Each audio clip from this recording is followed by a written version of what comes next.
Ngayon po, nakagawa na po tayo ng calamansi juice. Itataktak ko lang kasi sayang po yung kanyang buto, ay yung katas pala.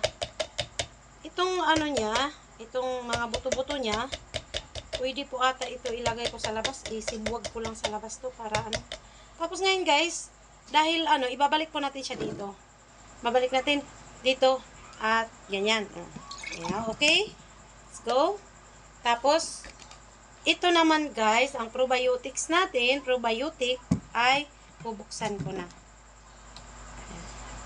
Titilan mo dyan. Ayan.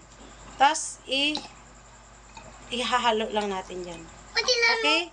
This is for Ashana na po guys. Kasi, ano gusto rin niya.